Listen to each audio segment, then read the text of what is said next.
এখন আপনাদেরকে আমি একটা অপ্রাসঙ্গিক প্রশ্ন করব। আরবের কাফের ছিল যারা, আবু জাহাল, আবু লাহাব, উতবা, সাইবা, তারা কি লা ইলাহা ইল্লাল্লাহ মানত? তারা কি আল্লাহ এক মানত? আল্লাহ যে আমাদের রব মানত? আল্লাহ যে আমাদের সৃষ্টিকর্তা মানত? আমি কিন্তু প্রশ্ন করি ঠকানোর জন্য। আপনাদের কিছু উত্তর ঠিক হয়েছে আর কিছু ভুল হয়েছে। আবু জাহাল, আবু লাহাব, উতবা, সাইবা, আরবের কাফেররা লা ইলাহা ইল্লাল্লাহু মানত না, আল্লাহ ছাড়া মাবুদ নেই এই কথা মানত না। তবে আল্লাহ এক মানত, আল্লাহ যে আমাদের রব মানত, আল্লাহ ছাড়া কোনো রব নেই মানত, আল্লাহ ছাড়া কোনো সৃষ্টিকর্তা নেই মানত, আল্লাহ ছাড়া কোনো রিজিকদাতা নেই মানত, আল্লাহ ছাড়া কোনো দুনিয়ার পরিচালনাকারী নেই মানত, আল্লাহ একমাত্র সর্বশক্তিমান মানত। কথাগুলো আপনাদের কাছে নতুন মনে হচ্ছে, ঠিক না? একটু নতুন নতুন, আসলে এগুলো পুরনো কথা। আল্লাহর কোরআনে আছে, কোরআনের অনেক আয়াতে আছে, হাদিসেও আছে। ওই যে আমাদের সমস্যা, আমরা পড়ি না, শুধু শোনা নির্ভর হওয়ার কারণে আমাদের হচ্ছে না। এই বিষয়ক আয়াত এবং হাদিস আমার একটা বই আছে, ইসলামী আকিদা, এই বইটার ভিতরে, এবং ইমাম আবু হানিফা রহমতুল্লাহ আলাইহির লেখা আল ফিকহুল আকবরের অনুবাদ এবং ব্যাখ্যা করেছে আমি। এই দুটো বইয়ের ভিতরে এই আয়াতগুলো আপনারা বিস্তারিত পাবেন। এছাড়া নিজেরা যখন কোরআন পড়বেন, বুঝবেন, তখনও পাবেন। আমি বিস্তারিত বললে অনেক সময় লাগবে। আল্লাহ তাআলা কোরআন কারীমে বারবার এগুলো বলেছেন। আল্লাহ তাআলা এক জায়গায় বলছেন, ওয়ালা ইন সাআলতাহুম মান খালাকাস সামাওয়াতি ওয়াল আরদা লায়াকুলুন্নাল্লাহ। হে রাসূল, আপনি যদি আরবের কাফেরদেরকে জিজ্ঞাসা করেন, প্রশ্ন করেন, আসমান জমিন কে বানিয়েছে? কে বানিয়েছে ভাই? আমরা কার কথা বলি? আবু জেহেল কার কথা বলতো? আবু জেহেল কি বলতো? আল্লাহ কোরআনে বলে দিয়েছেন, সায়াকুলুন আল্লাহ।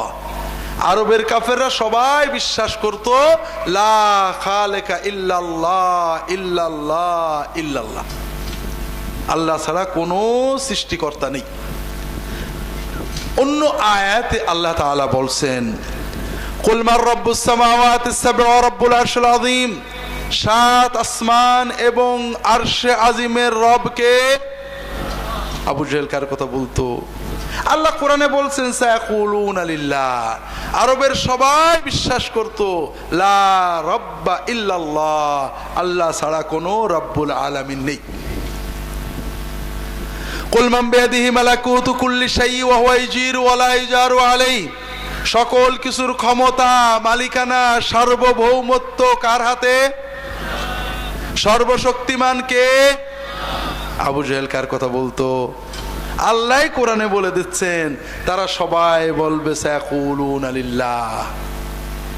আল্লাহ কোরআন কারীমে অন্য আয়াতে বলছেন, কুল মান ইয়ারযুকুকুম মিনাস সামাই ওয়াল আরদ আম্মান ইয়ামলিকুস সামআ ওয়াল আবসার ওয়া মান ইউখরিজুল হাইয়্যা মিনাল মাইয়্যিত ওয়া ইউখরিজুল মাইয়্যিতা মিনাল হাইয়্য ওয়া মান ইউদাব্বিরুল আমরা ফাসায়াকুলুনা আল্লাহ। আসমান জমিন থেকে তোমাদেরকে রিজিক দেয় কে? চোখ কান নাকের মালিক কে? দৃষ্টি শক্তি, শ্রবণ শক্তি, শরীরের শক্তি, সবকিছুর মালিক কে? জীবন থেকে মৃতকে বের করেন, মৃত্যু থেকে, মৃত থেকে জীবনকে বের করেন কে?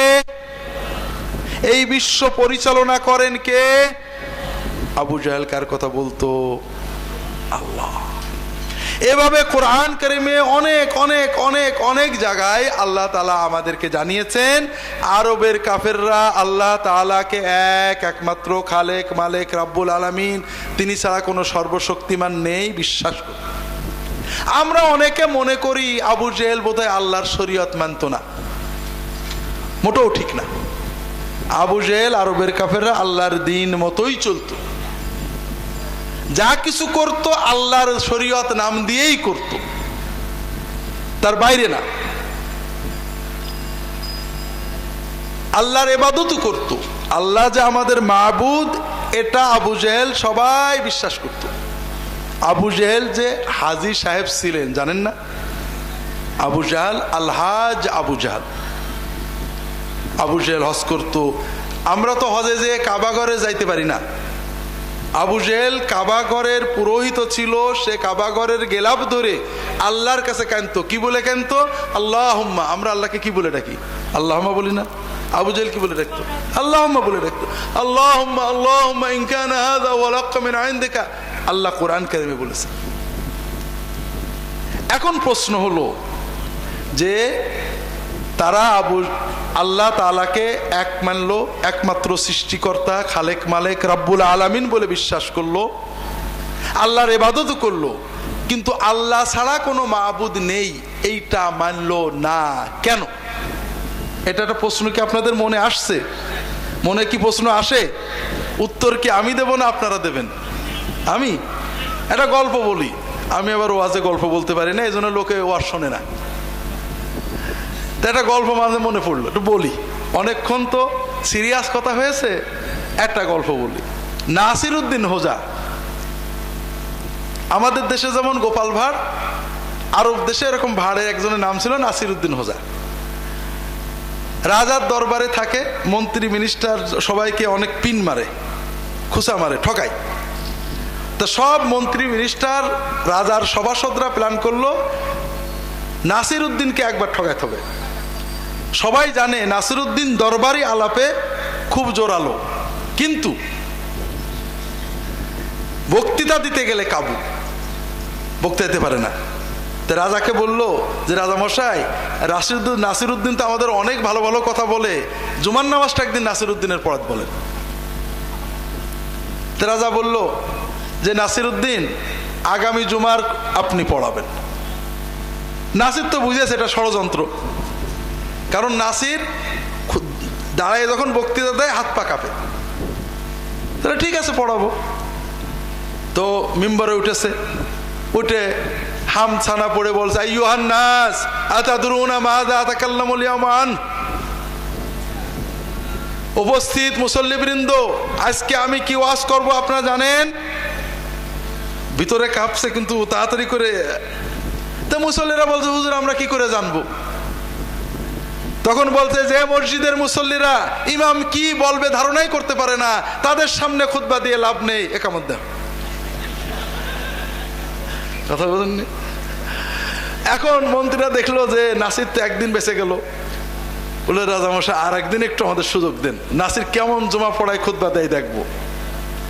মুসল্লিদের শিখাই দিয়েছে যে নাসিরউদ্দিন যদি এরকম প্রশ্ন করে আপনারা সবাই বলবেন, হ্যাঁ হুজুর আমরা বুঝতে পারছি, অনুমান করছি, আপনি কি বলবেন হুজুর বলেন, আমরা শুনবো। তো পরের জুমায় আমার নাসিরউদ্দিন বলেছে, আপনারা কি জানেন আমি কি আলোচনা করতে চাই? হ্যাঁ হুজুর আমরা অনুমান করছি, আপনি কি বলবেন, হুজুর বলেন, আমরা শুনতে চাই। বলে আপনারা যখন জানেনই যে আমি কি বলবো, তাহলে আর বুড়ো মানুষ কষ্ট করবো কেন, এই কামত দাও। মন্ত্রীরা চিন্তা করলো বড় মুশকিল তো, বলে হুজুর আর একটা জুমা। এইবার মুসল্লিদের বলেছে, এই তোমরা বলবা যে আমরা জানি, আর তোমরা বলবা জানি না, দেখি নাসির কোন দিকে যায়। তো তৃতীয় জুমাতে এরকম কিছু মুসল্লি বলছে হ্যাঁ আমরা জানি, কিছু মুসল্লি বলছে জানি না। তখন নাসিরউদ্দিন বলছে, ভাইরা আমি বুড়ো মানুষ, আপনারা তো জানেন না আমি কি বলবো, আর আপনারা তো জানেন আমি কি বলবো, আপনাদের একজন এসে একটু ওনাদেরকে বুঝিয়ে দেন তো আমি আজকে কি বলবো। কথা বুঝতে পারেননি? যদি আপনারা কেউ এসে একটু বুঝিয়ে দেন এই প্রশ্নের উত্তর, তাহলে ভালো হয় না? কথা বুঝতে পারেননি? আমাদের সামনে একটা প্রশ্ন আছে, সেটা হলো আরবের কাফেররা আল্লাহর সব মানলো, আল্লাহর ইবাদত করলো, কিন্তু আল্লাহ ছাড়া কোনো মাবুদ নেই এই কথা মানলো না কেন? এটা প্রশ্ন না? এখন যদি আপনাদের ভিতর থেকে কেউ এসে উত্তরটা দিয়ে দেন তাহলে ভালো হয় না? যারা জানেন তারা, যারা জানেন না তাদেরকে উত্তরটা দিয়ে দিলেন, নাকি বলেন? হ্যাঁ আচ্ছা আমি বলি, এই প্রশ্নের উত্তর কিন্তু খুবই সহজ আমাদের জন্য, বাংলাদেশের মানুষদের জন্য। আমাদের দেশে একটা গান আমি একদিন শুনছিলাম, আপনারা হয়তো শুনেছেন, বাবা শাহজালাল অলি তুমি দয়াল বাবা, দয়া করো বাবা, এরকম কোনো গান আপনারা শুনেছেন? আছে। আমাদের দেশে লক্ষ লক্ষ মুসলমান গান গান, বাবা শাহজালাল অলি, শাহপরান অলি, শাহ মখদুম অলি, গৌসে আজম অলি, দয়াল বাবা অলি, খাজা বাবা অলি, আল্লাহ বাবা অলি, পীর বাবা অলি, পীর মা অলি, কলবে আসো বাবা, নজর দাও বাবা, তাকাও বাবা, দয়া করো বাবা, এরকম গান আছে না নেই? আছে। এই গান যারা গাচ্ছেন তাদেরকে যদি আপনি যে প্রশ্ন করেন আমাদের রবকে, কি বলবে? আমাদের সৃষ্টিকর্তাকে কি বলবে? ইবাদত করতে হয় কার, কি বলবে? সব স্বীকার করবে, ঠিক না? কিন্তু আপনি যদি বলেন আল্লাহ ছাড়া কারোর কাছে দয়া চাওয়া যাবে না, মানবে? মানবে? নরম হবে না রাগ করবে? বলে বেটা ওহাবি আল্লাহর ওলিদের মানে না, বলবে না? আপনি আবু জাহাল শতভাগ চিনে ফেলেছেন। আবু জাহাল ঠিক এরকম ছিল, আর কিছু না, সব মানতো, এক জায়গায় গোলমাল। কথা বোঝেননি? এই গোলমালটা বোঝার জন্য একটু ব্যাখ্যা লাগবে। আবু জাহাল আল্লাহকে রাব্বুল আলামিন, একমাত্র লা শরীক, খালেক মালেক সব মানত, আল্লাহর ইবাদত করত। তবে আবু জাহালের এবং আরবের কাফেরদের প্রথম অধপতন শুরু হয় একটা দরজা দিয়ে। সেটা কি? তারা ইব্রাহিম আলাইহিস সালামের শরীয়ত মতো চলতো, তার মতো চলতো, তার সুন্নত মতো চলতো। চলতে চলতে 1000 বছর চলে গেল, মানুষের ভিতরে একটা যুক্তি বুদ্ধি বেড়ে গেল। তারা ইব্রাহিম আলাইহিস সালামের শরীয়তের ভিতরে যুক্তি দিয়ে, দলিল দিয়ে নতুন নতুন কিছু সিস্টেম বানাতে লাগলো। সব সিস্টেম বললে আপনারা বুঝবেন না, সহজ দু একটা বলি। আমরা হজের সময় তওয়াফ করি না? করি তো। আরবের কাফেররাও করত। ওরা 1000 বছর ধরে তারা ইব্রাহিম নবীর মতো এহরামের কাপড় পরে তওয়াফ করত। পরে তারা বলল যে তওয়াফ করতে করতে ক্লান্তি এসে যায়, একটা নতুন সিস্টেম বানাবো। কি? হাতে তালি দিয়ে দিয়ে তওয়াফ করব। এখন কেউ কেউ বলল যে তোমরা এরকম করছো কেন, এরকম তো ইব্রাহিম নবী করেননি। নতুন যারা বানালো তারা বলল ইব্রাহিম নবী করেননি তে কি হয়েছে, নিষেধ তো করেননি, এটা তো কোনো জায়গায় নিষেধ নেই। আমরা যদি একটু ফুর্তির সাথে আল্লাহর জিকির করি, তওয়াফ করি, অসুবিধা কি তোমাদের? কথা বোঝেন? তওয়াফের সময় এতকাল তারা এহরাম পরে তওয়াফ করত।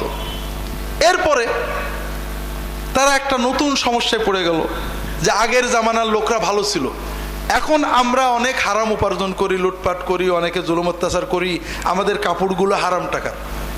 আরে হারাম টাকার কাপড় পরে আল্লাহর দরবারে গেলে, কাবা ঘরে গেলে। আপনি কি হেরার আলোয় আলোকিত হতে চান? আপনি কি সুন্নার আলোকে জীবন গড়তে চান? প্রফেসর ডক্টর খন্দকার আব্দুল্লাহ জাহাঙ্গীর রচিত কোরআন সুন্নাহ ভিত্তিক জীবন ঘনিষ্ঠ বইগুলো পড়ুন, সুন্দর জীবন গড়ুন। ইসলামী আকিদা, হাদিসের নামে জালিয়াতি, ইহয়াউস সুনান, রাহে বেলায়েত সহ আরো অনেক বই। কোরআন সুন্নাহর সাথে থাকুন, জীবন বদলে যাবে। যোগাযোগ আর সুন্নাহ ট্রাস্ট 01715400640। তাহলে কি করতে হবে? খুব সহজ কথা।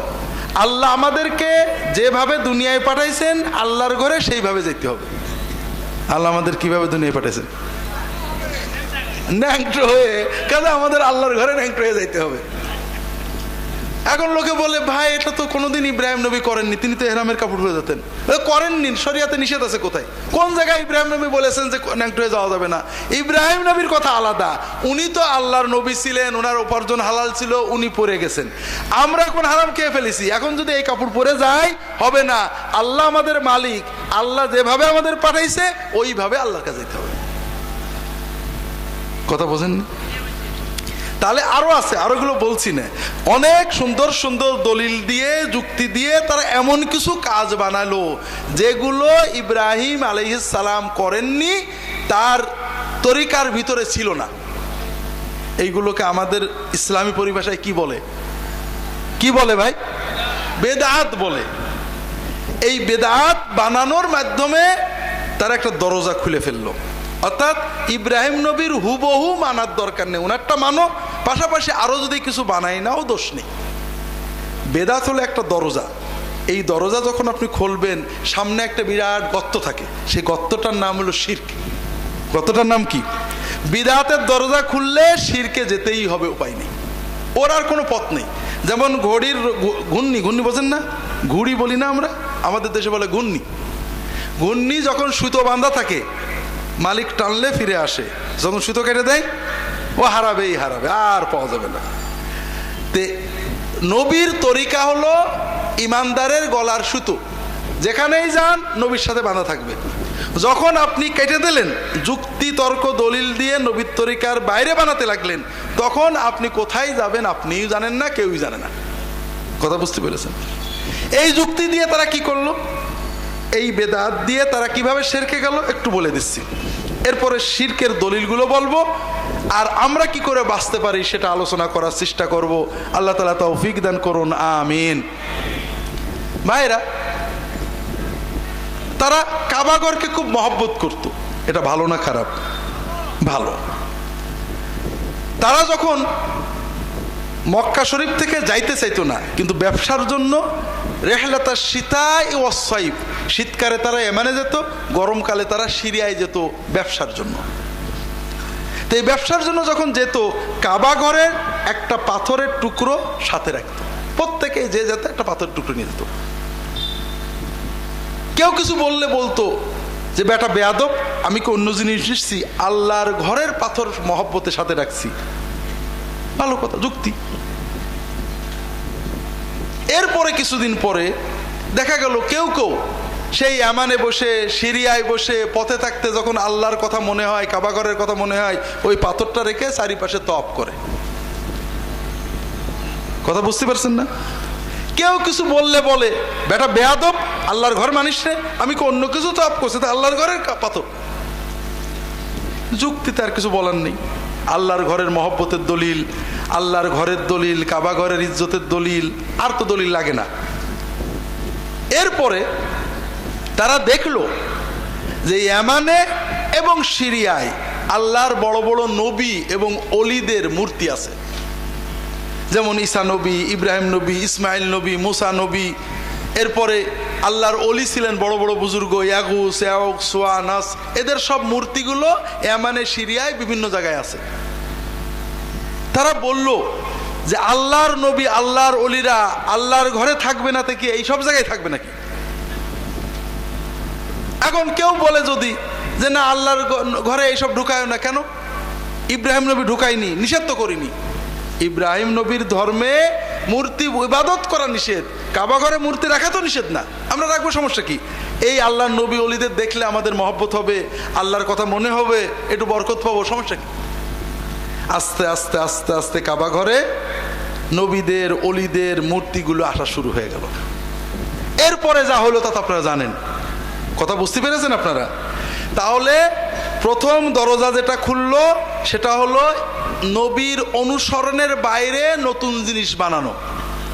দরজা খোলার পরে যে গর্তে পড়ে গেল সেই গর্তের নাম কি? শিরক।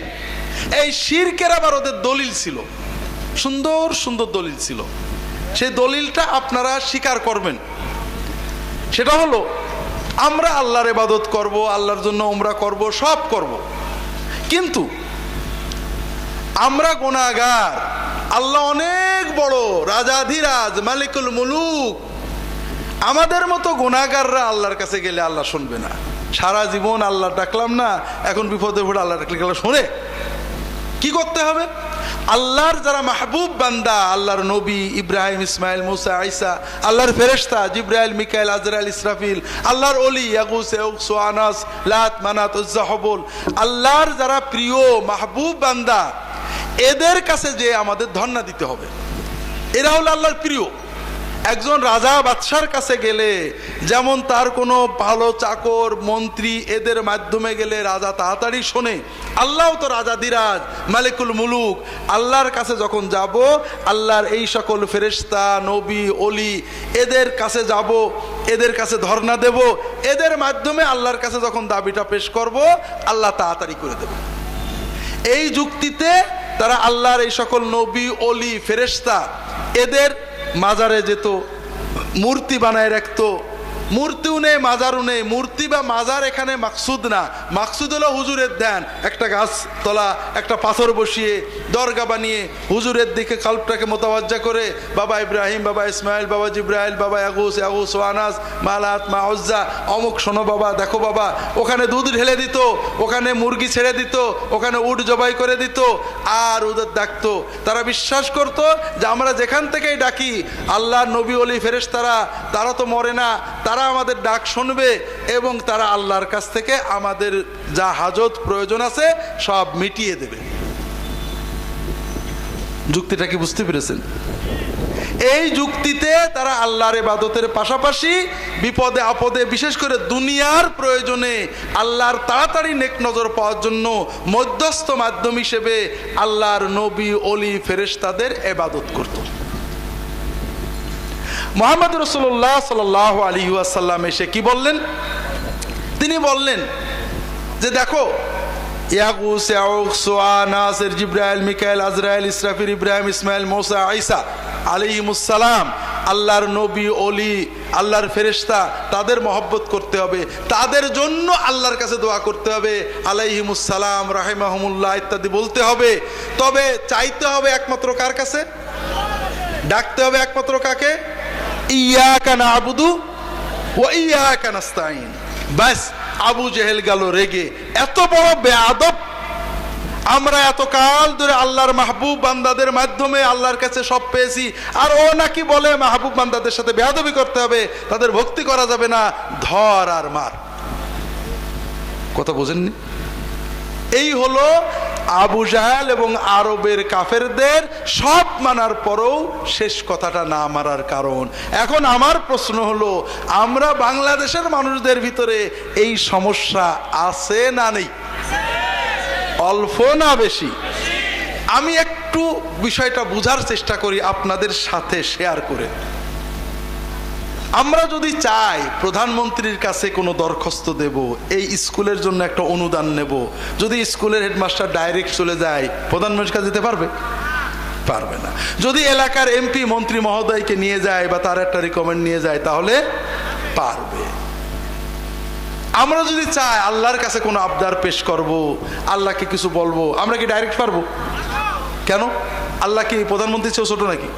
প্রধানমন্ত্রী ডিসি এসপির কাছে যাইতে সেক্রেটারির আগে, সচিব লাগে, মন্ত্রীর লাগে, আল্লাহর কাছে যেতে হবে।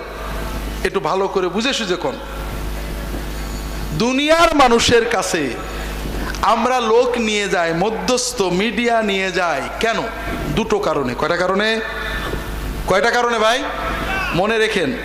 প্রথম কারণ হলো মানুষ জাহেল, চেনে না। প্রধানমন্ত্রী আমার চেনে, এই হেডমাস্টার সাহেবকে চেনে, উনি কোন দলের লোক, টাকা খাবে না মেরে ফেলবে না অন্য জায়গায় পাঠিয়ে দেবে না অন্যায় করবে, জানে? উনি জানেন না যদি এলাকার এমপি, মন্ত্রী রিকমেন্ড করে দেয়, উনি মন্ত্রীকে চেনেন আর মন্ত্রী মাস্টারকে চেনে। কাজেই মন্ত্রী যদি বলে দেয় যে এটা ঠিক জেনুইন, তখন প্রধানমন্ত্রী অন্তরে একটা স্যাটিসফ্যাকশন আসবে, ঠিক না? যে এনাকে টাকা দেওয়া যেতে পারে, ঠিক আছে না? আল্লাহ তো তাই। আল্লাহ তো আমাদের চেনে না, চেনে? চেনে তো। তবে আল্লাহ সুবহানাহু ওয়া তাআলা তার লক্ষ লক্ষ লক্ষ লক্ষ কোটি কোটি বান্দা, নাউজুবিল্লাহ, আস্তাগফিরুল্লাহ, আল্লাহ হয়তোবা একটু অস্পষ্ট চেনেন। কোন হুজুর রিকমেন্ড করে দিলে আল্লাহ তাড়াতাড়ি চেনবেন, ঠিক না? আমাকে বেশি চেনেন কে? আমাকে বেশি ভালোবাসেন কে? আল্লাহর কাছে যাইতে আর কারোর লাগে প্রধানমন্ত্রীর মতো আল্লাহ হয়তো জাহেল, আমাকে হয়তো চেনবে না, এইরকম চিন্তা করলে ইমান থাকে? আমার মা যাবে আমার নানি বাড়ি, কার মা? নানি কার? চিঠি লিখে দিলাম, নানি যান, পত্রবাহিকা আমার আম্মা হন, তার নাম অমুক, তার দিকে একটু খেয়াল রাখেন, তার একটু ঠান্ডার ভাব আছে, একটু যত্ন করেন। কেমন হলো চিঠিটা? আমার মার বিষয়ে আমি বেশি জানি না আমার নানি বেশি জানে? বান্দার বিষয়ে আল্লাহ বেশি জানেন না মৌলানা, হুজুর, পীর, ফকির বা অন্য মানুষ বেশি জানে? সেই আল্লাহর কাছে যাইতে কারোর ইন্ট্রোডিউস করার প্রয়োজন হয়, এই কথা মনে করলে আর ইমান থাকে না। দ্বিতীয় বিষয় বোঝেন, মানুষের কাছে মানুষ নিয়ে যেতে হয়, মধ্যস্থ নিয়ে যেতে হয়। দ্বিতীয় কারণ হলো যে মানুষ জালেম। প্রথম কারণ মানুষ জাহেল, দ্বিতীয় কারণ কি? কেন? একজন আপনার এলাকার কমিশনার, মেম্বার, চেয়ারম্যান, মাতবর আপনাকেও চেনে, বিবাদীকেও চেনে, এরপরও পার্সিয়ালটি হয় না? হয় না? হয়। মানুষ জানার পরেও পার্সিয়ালটি করতে পারে। কাজেই আপনি যদি একজনকে দিয়ে সুপারিশ করিয়ে দিতে পারেন, জোরালো সুপারিশ, তাহলে আর পার্সিয়ালটি হবে না, ঠিক না? আল্লাহ তো এরকম। আল্লাহ জানেন যে আমার এটা দরকার, আল্লাহ জানেন আমি অন্তর দিয়ে চাচ্ছি, জানেন তো অবাক করছি, আমার প্রয়োজন আছে, হলে উপকার হবে, তারপরেও আল্লাহ তো পার্সিয়ালিটি করে হয়তো দেব না, কোনো হুজুর বলে দিলে হয়তো দিতে পারে, নাকি? এই রকম চিন্তা করলে কি ঈমান থাকে? আবার বোঝেন, বাচ্চাদের, ছোট বাচ্চাদের, ছোট থেকে বড় হওয়া পর্যন্ত সবচেয়ে বেশি মারে কে? দাদি, মা, আব্বা না খালা? মা হলো ছোট বাচ্চাদের বড় দুশ্মন, ঠিক না? হ্যাঁ, যে বাচ্চাদের ঈমান ভালো, বাচ্চাদের ঈমান মায়ের প্রতি, বান্দার ঈমান রবের প্রতি ভালো না, আল্লাহ মাফ করেন, কিন্তু বাচ্চাদের ঈমান মায়ের প্রতি ভালো। তবে একটা কল্পনা করি আমরা, একটা বাচ্চা, মা প্রায় রাগ করে, মারধরও করে, ও জানে যে আমার মা তো খুব রাগী, মা তো আমার কথা শুনবে না, কালকে অন্যায় করছি, পরশু অন্যায় করছি, আরেকদিন অন্যায় করছি, ও মনে মনে নিয়ত করেছে এখন থেকে মার কাছে আর কিছু ডাইরেক্ট যাবো না, মা তো দেবে না। ওর যখন কিছু দরকার হয় দাদির কাছে যেয়ে বলে, আব্বার কাছে বলে, খালার কাছে বলে, আপার কাছে বলে, আপা, খালা, আব্বা, দাদি পারলে দেয়, না হলে মাকে বলে, বৌমা দেও না, ছেলেটার কষ্ট হচ্ছে, একটু দেও না। এইরকম কোন ছেলে, এইরকম কোন সন্তান যদি কোনো মায়ের থাকে, মা ওই সন্তানের এই আচরণে খুশি হয় না, কষ্ট পায়? মাশাআল্লাহ, মাশাআল্লাহ, আপনারা সহজেই বুঝেছেন। অনেক জায়গায় বোঝে না, অনেকে বলে ফেলে খুশি হয়। আমি আবার রাগ করে বলি, বাড়ি যে বোরকা শুনেন যে খুশি হয় না, বেজার হয়। মায়ের মাতৃত্বের দাবি কি? যে সন্তান সবচেয়ে আগে কার কাছে যাবে? মার কাছে। যে সন্তান মার কাছে না আসে, দাদি, খালার কাছে চাই, সে মূলত মাকে অপমান করে, ঠিক না? যে আমার মা ভালো না, আমি চাইলে দেয় না, ঠিক না? ঠিক।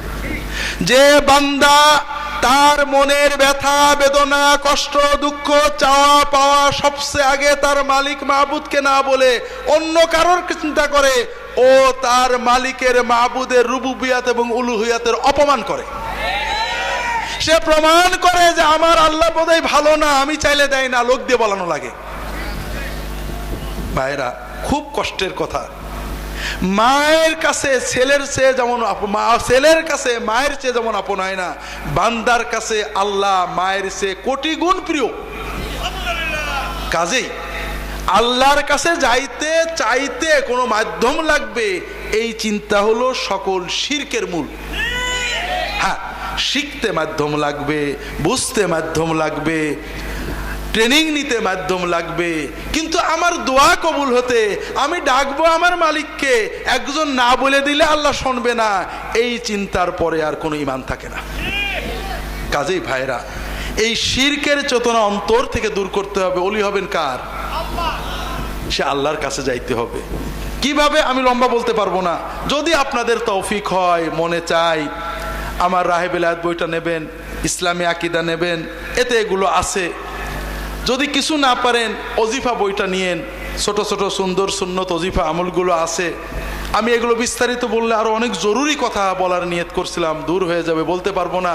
তবে আমাদের সবসময় মনে রাখতে হবে যে আল্লাহ আমাদের সবচেয়ে আপন। সবচেয়ে আপন কে? ওলি হব কার? আল্লাহর ওলি হব। তো ভাইরা, কোন সন্তান যদি কিছু হলেই মার কাছে না যেয়ে খালা, ফুফু, দাদি দিয়ে মাকে বলায়, মায়ের সাথে সম্পর্ক কি গভীর হয়? হয় না। যে সন্তান অন্যায় করে, দুষ্টুমি করে, মায়ের কথা অবাধ্য হয়, আবার দৌড়ে যে মাকে জড়াই ধরে, সেই সন্তানের সাথে মায়ের মহব্বত গভীর হয়। আমরা তো অন্যায় করবই, কিন্তু বিপদে পড়লে কাকে ডাকবো? যদি কেউ মনে করে আমি গুনাহগার, আমার কথা বোধহয় আল্লাহ শুনবে না, সে আল্লাহ তাআলার এই রহমতের প্রশস্ততা, তার রুবুবিয়তের শমুলিয়ত, এটাকে ইনকার করে। কথা বোঝেননি? আল্লাহর গুনাহ করে না কে? আল্লাহ কোরআনে কাফেরদের কথা বলেছেন, আবু জাহেলের কথা বলেছেন, কুল মা ইয়াবাউ বিকুম রাব্বি লাউলা দুআউকুম ফাকাদ কাযাবতুম ফাসাউফা ইয়াকুনু লিজামা। সূরা ফুরকানের শেষে আল্লাহ বলছেন যে তোমরা কাফের হয়েছো, আমার কোরআনকে মিথ্যা বলেছো, আমি তোমাদের ধ্বংস করতাম, কিন্তু যেহেতু তোমরা আমাকে ডাকো, আমার কাছে দোয়া চাও, এই জন্য তোমাদের ধ্বংস করছি না। হাজিরিন, ওলি হবেন কার?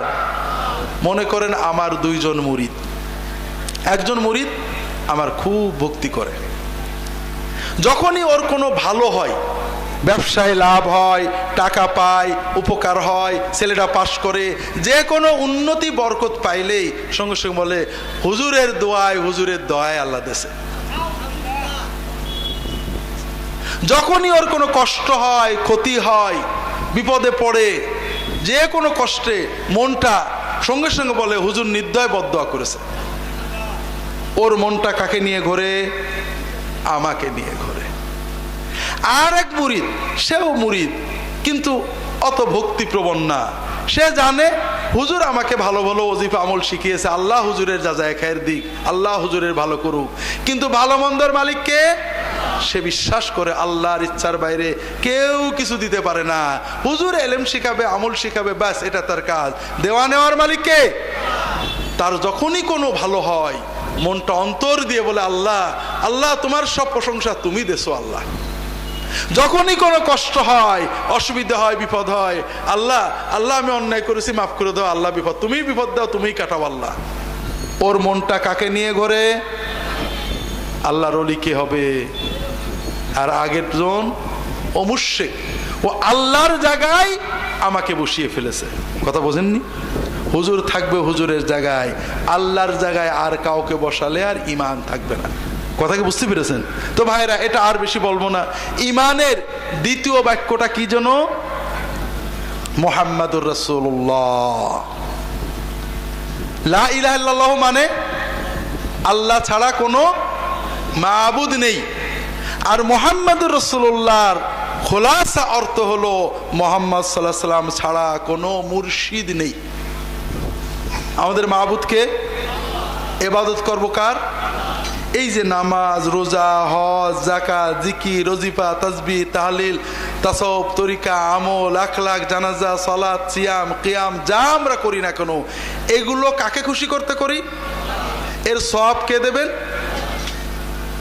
কোন পদ্ধতিতে এই ইবাদতগুলো করলে, জিকির কেমন করে করলে, জানাজা কেমন করে পড়লে, দোয়া কেমন করে করলে, কবর কেমন করে দিলে, মা বাবা মরে করে কেমন করে সওয়াব রেসানি করলে আল্লাহ কবুল করবে, আল্লাহ সওয়াব দেবে, এই কেমন করে তরিকা, পদ্ধতি, নিয়ম, নীতি আল্লাহ তাআলা ওহির মাধ্যমে কাকে শিখিয়েছিলেন?